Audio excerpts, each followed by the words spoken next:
नमस्कार, मैं डॉक्टर शालिनी राकेश। पिछले साल अप्रैल के महीने में भी कोरोना से डराया जा रहा था। इस बार फिर कोरोना हम सभी को डरा रहा है। पिछले साल कोरोना में लॉकडाउन लग गया था, इस बार कोरोना में लॉकडाउन नहीं लगा है, बल्कि इस बार तो स्थिति बिल्कुल उलट है। बंगाल में चुनाव चल रहे हैं, देश के 5 राज्यों में चुनाव चल रहे हैं इस समय, और उत्तराखंड के अंदर तो कुंभ का आयोजन तक कर दिया गया है। क्यों? हरिद्वार में क्या कोरोना नहीं जाता है? क्या कोरोना बंगाल में नहीं जाता है? क्या कोरोना सिर्फ स्कूलों में जाता है? या कोरोना आपकी मर्जी के अनुसार जाता है कि जहां आप चाहेंगे वहां कोरोना आ जाएगा, जहां आप नहीं चाहेंगे वहां पर कोरोना नहीं आएगा?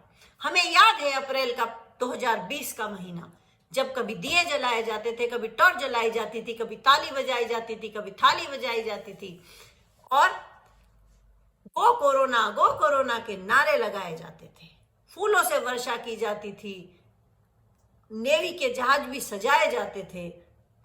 लेकिन इस बार फिर जब कोरोना आ रहा है तो इस बार ऐसा कुछ नहीं हो रहा है। इस बार तो बंगाल में चुनाव चल रहे हैं, वहां पर तो कोरोना आएगा ही नहीं।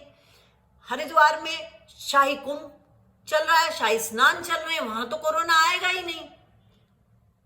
कोरोना के केसेस अब 1 लाख से ऊपर प्रतिदिन आ रहे हैं। ना जाने किस दिन ये आंकड़ा 2 लाख को पार कर ले, हो सकता है कल ही पार कर ले, ऐसा कुछ भी नहीं कहा जा सकता है। आप लोगों ने कोरोना के नाम पर जम करके अपना पेट भरा, आपने कमाई करी, आपने पीएम केयर फंड में बहुत सारे पैसे एकत्रित किए, और उस पैसे से जो आपने वेंटिलेटर प्रोवाइड किए, उन वेंटिलेटर में भी कमी आ गई है। तो क्या आपने वेंटिलेटर में भी घोटाला कर लिया? स्वास्थ्य सेवाओं के नाम पर आपने क्या किया? अगर आपको पता था कि कोरोना एक महामारी है और वो जल्दी से जाने वाली नहीं है, तो फिर आपको स्वास्थ्य सेवाएं तो कम से कम बेहतर कर देनी चाहिए थी।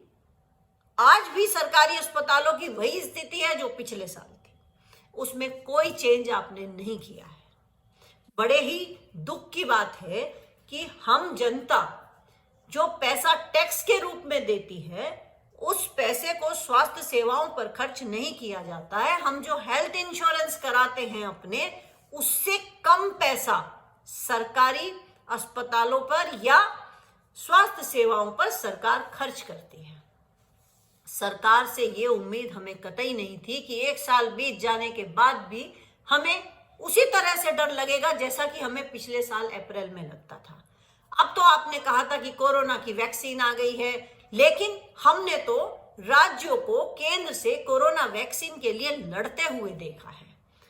अपने देश में तो वैक्सीन आपसे प्रोवाइड पूरी नहीं की गई, लेकिन आपने पाकिस्तान को भेज दी, और अब आप टीका उत्सव बना रहे हैं। ये कैसा टीका उत्सव बना रहे हैं? अरे, उत्सव बनाने की भी एक सीमा होती है। लगता है आपको तो सिर्फ उत्सव बनाने का एक शौक हो गया है।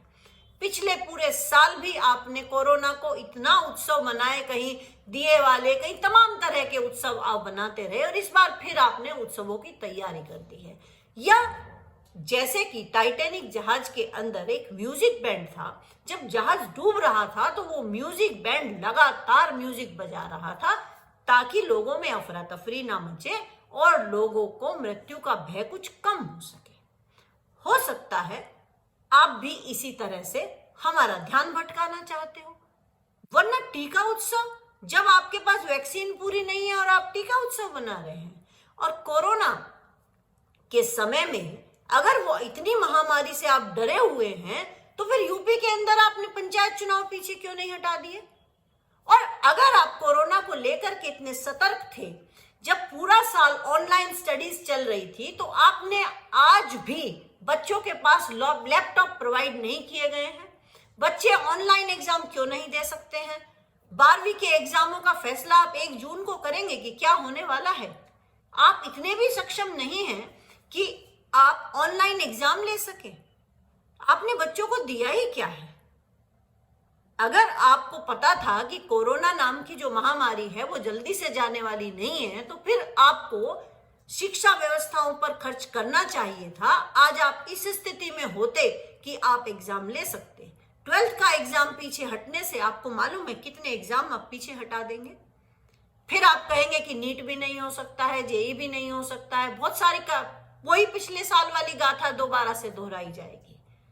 हमें तो अब ऐसा ही लगने लगा है कि इस सरकार में जनता की मन की बात नहीं सुनी जाती है, सिर्फ पीएम के मन की बात होती है।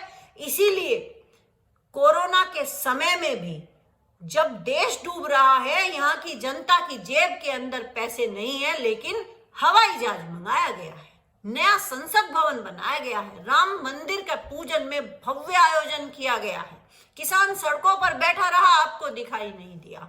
आपको क्यों दिखाई देगा? आपको तो सिर्फ पूंजीपति लोग दिखाई देते हैं।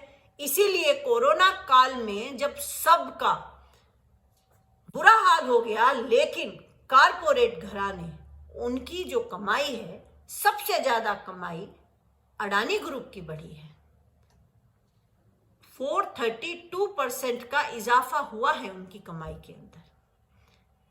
जब सब कुछ बंद था तो उनकी कमाई कैसे बढ़ गई? सेकंड नंबर पर आपके प्यारे दोस्त अंबानी जी आते हैं।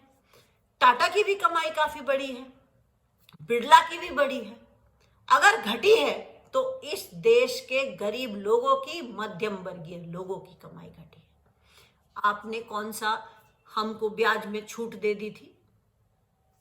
बहुत सारे लोग हैं जिन्होंने आर्थिक तंगी से वो इतने परेशान हुए कि वो अपने बच्चों को खाना तक नहीं खिला पाए, और कुछ बेचारों ने तो आत्महत्या कर ली।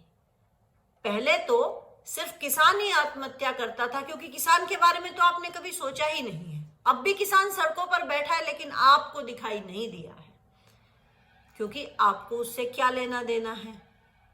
आप तो रईस आदमी हैं, तरह तरह के कपड़े बदलते हैं, आपको इससे कोई फर्क पड़ने वाला नहीं है।